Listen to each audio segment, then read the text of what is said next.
Hi, hello, how are you? My name is Sara from Sara's Reading Nook, and today I'm going to be doing an August reading wrap-up.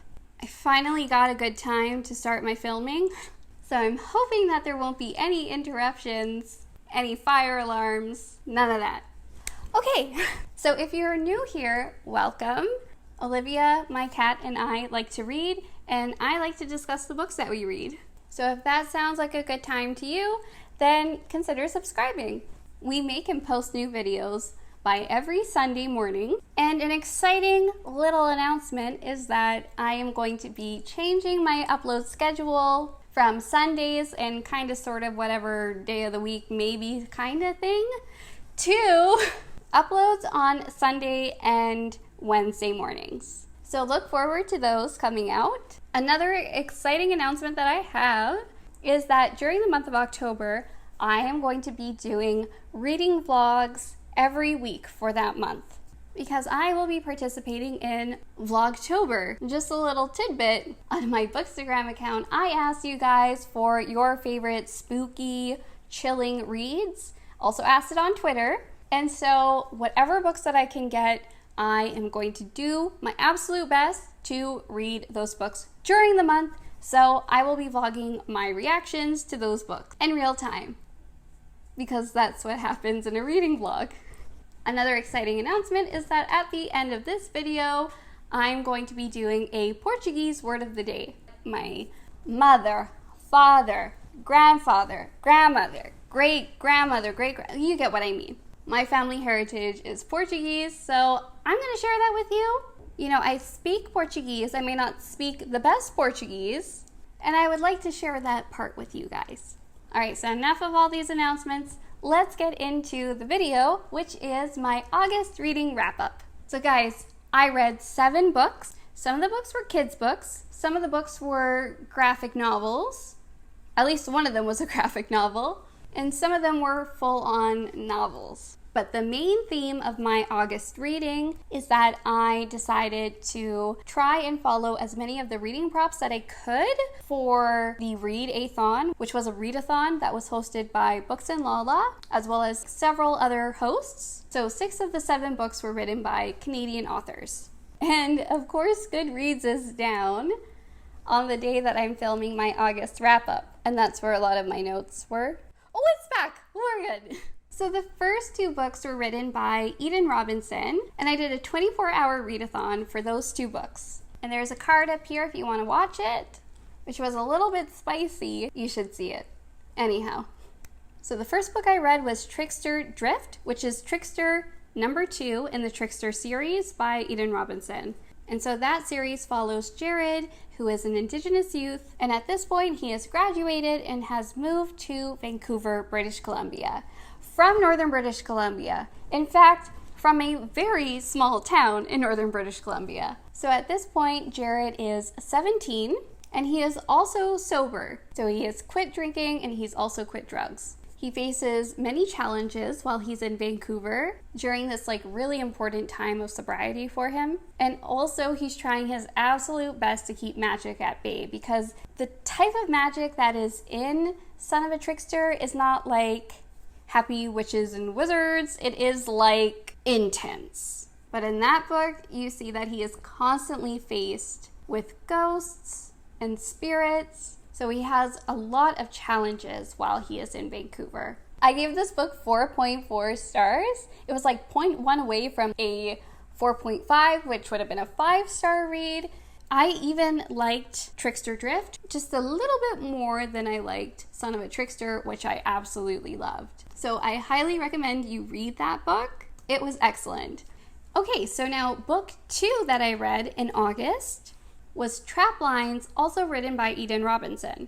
Now this book is a collection of short stories, and the stories are rather intense as well. So this book, it sort of almost reminds me of Unsolved Mysteries a little bit. It deals with some psychopathies, it deals with drug addiction, and those types of heavy themes. This one got about 4.3, and I think that it would be just a perfect read for a month like October or November, sometime during the autumn. Being from northern British Columbia myself, Eden's works always does like a remarkable job of bringing you to that setting. And if you would like to learn just a little bit more about that setting, definitely read her novels. So the next 2 books that I read were children's books.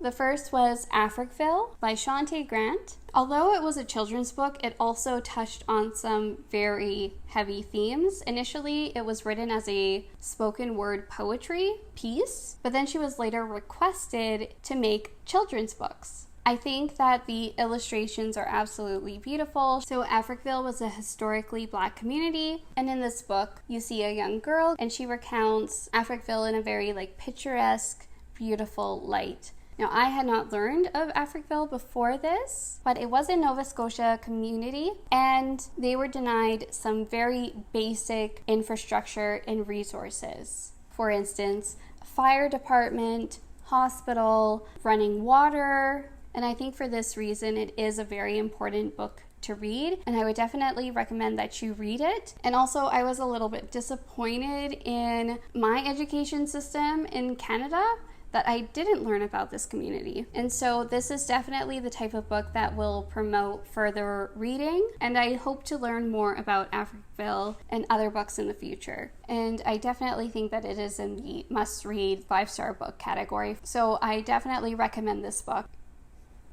Okay, so the next book that I read was also a children's book, and it was called Awâsis and the World Famous Bannock. So this is by Dallas Hunt and Amanda Strong, who was the illustrator. It is absolutely adorable. So basically, Awâsis is given the world famous Bannock, and she loses it. And she looks for help by others on how she can find the world famous Bannock.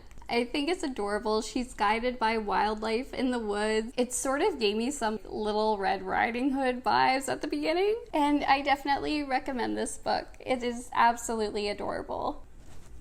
So the next book I read was Even This Page is White by Vivek Shraya. Vivek is a director on the Tegan and Sara Foundation, which advocates for LGBTQ women, health, economic justice, and also for representation as well.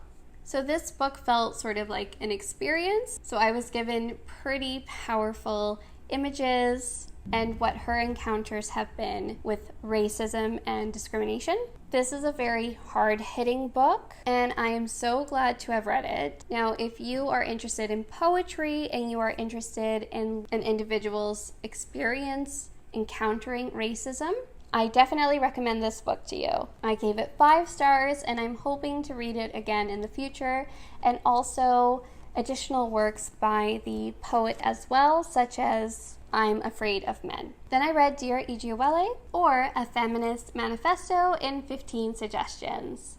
I've talked about this book in my monthly favorites, but this is like one of my all-time favorite books now. It is such a 5-star read, it's not even funny.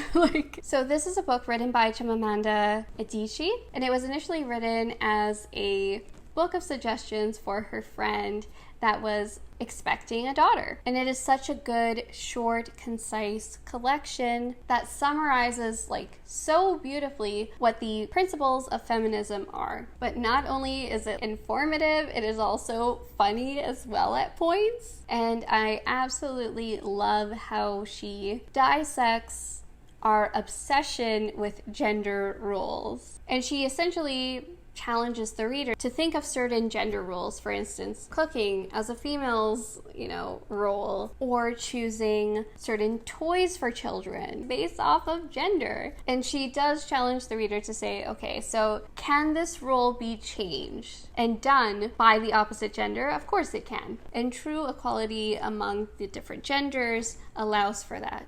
So I highly recommend that you read it. 5 stars, so good. And now the last book that I read was The House in the Cerulean Sea by T.J. Klune, and this book was adorable. It was a 4-star read for me, and basically it goes over Linus Baker. He is a social worker for magical youth, and he is given a project by the extremely upper management to go and check out an orphanage on the house in the Cerulean Sea. And in the book, you see how Linus, how he meets different magical youth and forms relationships with them. If you want to see like my full thoughts on the book, then you can look at our Top Shelf Society live show, which is posted on Kristen, or Perks of a Book Flower on her lovely YouTube channel. It was so interesting to see like the different hosts and what everyone thought of the book. But in any case, it provoked a really awesome discussion and it was such a fun show. So sorry, the video quality won't be the same going forward. But anyhow, those are all of the books that I read in the month of August. It was a great reading month. I'm so happy to have read all the books that I did.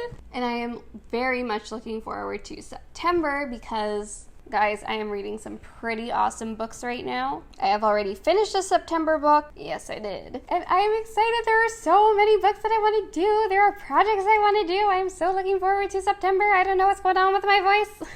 And now I am so looking forward to knowing what was your favorite August book? And if not August, then what was the best book that you have read in the last few months? As promised, I am going to give you a Portuguese word of the day.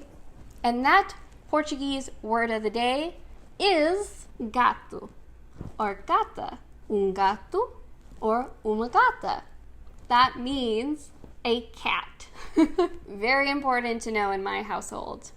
Anyways, thank you guys so much for watching, and I am looking forward to September, and I'm so looking forward to Vlogtober. That is everything for today. I will see you on Wednesday. And I have a great video picked out for then, so don't miss it. Anyway, that's everything for today. Bye! P.S. By the way, Olivia's bib has been cut.